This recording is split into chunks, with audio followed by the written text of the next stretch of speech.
Hello, all you paranormal pondering people. Welcome back to Michelle's Paranormal Pathways. Today, I'm going to tell you my original big UFO story. A story that happened in the early 70s to me when I was probably around 12 years of age, so we're looking 1972. It's something that I don't really discuss with anybody. It wasn't initially, I mean, it was scary, but it wasn't like, you know, an abduction story, or it's not a Betty and Barney Hill story, but it is an amazing story. So I'll try to get through it quickly, and in part 2 I will go into Google Maps and show you precisely where everything happened so that you can get a good idea. And of course, where did it happen? In one of the most paranormal cities in Ontario, Hamilton, Ontario. The paranormal activity in Hamilton is so high, I believe, due to the limestone and natural water sources that create imprints that allow the paranormal to have that extra energy to be, so that we can be more aware of it, which I think is why it happens so much in that area. And of course, along the escarpment and the brow of the escarpment, whether below or just above, seems to be the highest concentrated form. A friend that I knew later on, who I went to Milton with, we just at the bottom of the escarpment discovered a place that was so highly paranormal that we called it the corridor. So there's definitely portals down there, which is a subject for another day. So let's get to this UFO story. This is something that I haven't talked about in 50 years. My family knows that I've seen something. My dad had mentioned before he passed on to a couple of friends, oh, you know, like, this is my daughter Michelle, she knows all about UFOs and the paranormal. So like, but other than mentioning, my good friend Charlotte and Valerie, of course, they know a little bit about this story, but not much. I haven't even divulged all of it to them. So let's get straight through with the story, because I don't know how much SD card I have. I'm going to do like a little walk and talk, because you never know, people might just show up. Sorry, that is my tripod clinking and clanking. So what happened? Picture it. Hamilton, 1972 or 3, around those years. I played softball on a softball team with my school, and we played against other schools, and I actually joined a girls softball team, so we played teams around the city. So my friend Kelly and Kelly didn't go to my school for whatever reason. I'm not sure which school she went to, but we lived on the same street and were good friends, and we were practicing, just the two of us, out in one of the fields near where we lived, you know, like a couple of blocks away from where we lived. And something happened. We'd been tossing the ball back and forth and just generally goofing around. It's all built up now that I've looked at Google Maps. At the time, it was just empty space waiting to be built upon. And something caught my eye. So I believe I dropped the ball, because I sort of looked up and it was like, oh, like, what's that? And it was this big black shadow thing in the sky. And Kelly sort of looks up like, holy shit, what is that? And we were like dead silent as we were watching it. And it was coming sort of over Ancaster towards where we were on Mohawk Road. It's very slowly. Whatever this big thing was moving slower than we felt it should have been moving. It was oval in shape. So if you imagine like a football field and kind of round off the two squarish corners, that's kind of what it reminded me of. I'd been down to Iverwind Stadium where the Hamilton Tiger Cats used to play football a lot. So I was kind of aware of the size. So we're talking, you know, like bigger than us, like a city block size. Like it was big. And it was slowly coming towards us. And as a science mind, I'm trying to figure out, what am I looking at? Is it a black cloud? Is it something else? Just what is it? Silence. There was no sound whatsoever. So we're wondering, like, weird rain cloud? Like, what could it be? But as it got closer, it was so black that we knew it wasn't smoke, it wasn't a cloud, it was not an airplane. Like, there was no explanation as to what it could possibly be. And of course, we couldn't even imagine what oops, sorry, the sun is over there. Let me do that. We couldn't even imagine in our heads what it was. And as we're sort of on the edge of Mohawk Road, staring in, it would have been to our right, into the sky at this thing, you could see the shadow coming across the ground and creeping over, like, the buildings and things. And there was a huge apartment building on the left-hand side of the road, sort of kitty corners to where we were, so, you know, off in this sort of a direction. And the one thing that I noticed was a man barbecuing on the balcony with a hibachi, because we had a hibachi barbecue, and I didn't know very many people at that time that had them. We had one, but it's just this cool little tiny barbecue you could take anywhere. And we're watching this guy who was up at least halfway, maybe just beyond halfway, let's say 3/4 of the way up the side of the apartments. And very clearly you can see what he's doing, and he's working, he's flipping burgers or hot dogs or whatever it is. And the shadow is creeping towards the building. And you can see the road is in shadow. The cars are in shadow. It is not so far up. Like, it's just sort of above, but not too, like above the building, but not that far. And the one thing that I thought of when this guy was barbecuing is, like, does he not notice that it's getting really dark? Like, really, really, really dark? And he didn't seem to have a clue. The cars that were driving head on towards it along Mohawk Road, none of them were slowing down. None of them were looking at it. It didn't make sense to me. At one point, Kelly started to yell at me, "Michelle, you've got to run, you've got to run." Because she had run away, which I hadn't noticed, and was on her way back to grab me because she thought I had automatically followed her. And I was just so shocked and stunned at what I was seeing. It's like you're too terrified to leave because you might miss something, and you're too terrified to run away, so you just sort of stand there staring. And I'm observing the guy on the barbecue still, and smoke is going up, and like, I can see everything. And it seems to be in that time-dilated, slow, like really slow, like the cars seem to be just creeping along. And like, so the energy that I sensed in Milton with this slowed down, time dilation-y kind of effect, this is the first time I had ever experienced something like that. So this would have been, like, 10 years before that had happened, 8-10 years, something like that.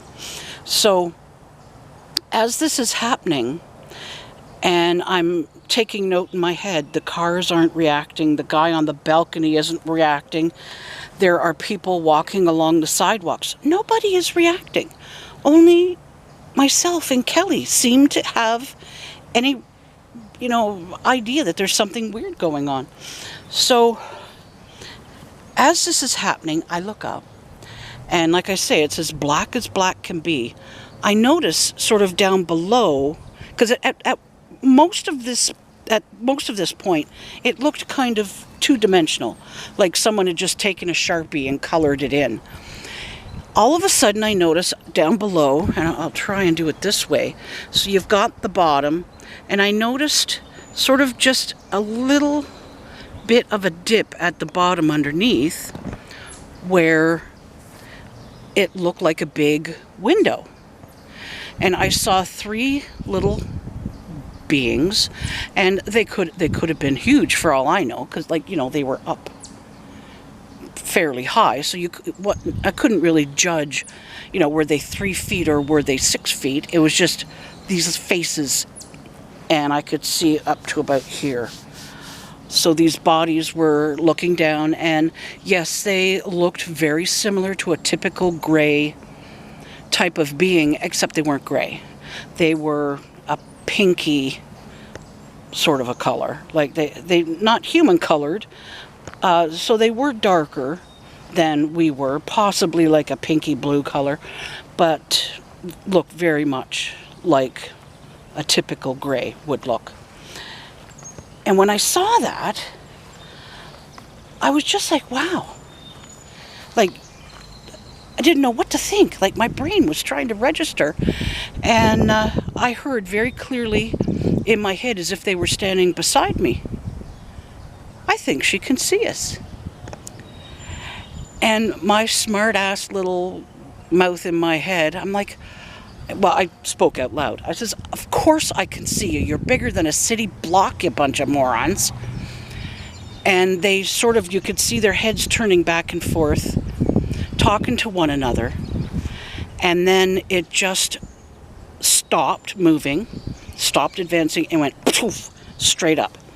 So it appeared like it went up so fast, you could see it getting smaller, smaller, smaller, and smaller, and it was gone. So either it went straight up and out of sight within a split second, or whatever the doorway was that they were in closed this way, and it just got smaller and smaller and smaller till it disappeared. It did appear to go straight up at like a 90-degree angle, just poof, and gone. So we immediately ran to Kelly's house. She was so terrified that she just grabbed my hand and ran, and we ran all the way to her house, which I'll show you. It was a fair distance, but you know, I was 12 or 13. That was nothing for me back then. So we get to her house, and her dad, who was a truck driver, he drove for, I don't know if it was like a, you know, Shell or one of those kind of like a gasoline truck. He drove for some big company, which I couldn't tell you who it was, but it was a yellow truck, so that's why I'm thinking Shell. That's the only reason. And she starts to tell him, we saw, and she couldn't really finish the sentence. And she's crying, and he's like, Michelle, what did you see? So I told him exactly what I saw, exactly what I observed. And the first words out of his mouth was, you don't talk about this to anybody. You don't, you know, if you are upset and you need to talk, you can come and talk to me. That's totally fine. But you don't talk to anyone. You don't tell your friends. You don't tell anybody. And this is probably where this sort of fear still comes. And then he says, I want you to go home. I want you to tell your parents what happened. So I get home. My parents know I'm coming because he had called and said something happened. She needs to talk to you. And I go down into the basement with my dad because my mother couldn't deal with anything weird. I says, no, Mom, everything's fine. I just, you know, I'm going to talk to Dad. And I basically told him in extreme detail what just happened. And the first words out of his mouth were, you don't talk about this to anybody. You can talk to me whenever you need to about it, but you do not tell your friends. You do not. Same exact speech, almost word for word, that Kelly's dad told me. So we jump ahead a year or two, and I'm in grade 9 in English class, And of course, you know, like I struggled a little bit in school, and I was asked to write a paper. It didn't matter what subject it was, but you were supposed to tell him a lie and make him believe that it is true. So of course, I did a very modified UFO story and handed it in. And part of the line about too terrified to move and leave, because you know you're terrified you might miss something, and you're too terrified to move, like the line that I used in there, he's handing the papers back to everybody, and he keeps mine, and he's like, Michelle, I want to talk to you after class. And everybody left, and I'm sitting there thinking, oh God, like, you know, what now? And he goes over and he shuts the door, and my heart is just like, oh, I am in like big trouble. This isn't just ordinary trouble. And he just puts the paper down on my desk, which, by the way, had an A, one of my first A's ever. And he says, this story, he says, this happened to you. And I said, well, no, you said to tell a lie and make me believe it. And I did. And he goes, no, he says, I want you to tell me what happened. So I did. And the first words out of his mouth was, I don't want you to talk about this with anyone. If you need to talk to me, you know, if you're having problems with this and you need to talk to someone, you can talk to me. He says, you know, I will keep it private. He says, but do not talk to your friends. Do not tell anyone. Like word for word, what Kelly's dad and my dad said to us at the time that it happened, which was freaky. So telling you now, even though it seems kind of very like, you know, nothing terrible happened, but I've lived with this don't tell, don't tell, don't tell. And after I had a lot of other things happen, and yes, at some point I have a Men in Black story to talk about. So like I had legitimate reasons for wanting to be quiet about this. It's not just the story. So that's the basic story. We saw this big black thing in the sky. It physically caused a shadow on the ground, which means that between the sun and the earth, there was something physical that created a shadow. That much I know to be true. I saw the window with beings in it that looked unusual. Could I have been mistaken? I suppose I could have been. But there was a witness, my friend Kelly. She saw this with me, yet everyone else that we witnessed that was there, the drivers in the car, the guy on the balcony, people walking on the sidewalk, no one reacted to it whatsoever. So that's the beginning of the UFO stories. I did have an incident earlier on when I was really young in St. Catharines, but not like this. Is this third kind or fourth kind? Third, I guess it's third kind of like, or second, like observation of an actual vehicle and beings without contact. I do have other UFO stories that happened all around in the 70s to early 80s. So I'll go back up to my computer and show you where all this took place. That's the big story that I've been worried about all day about sharing. I hope you find this interesting. I will show you where it happened. Of course, you could go there a million times and it'll never happen again.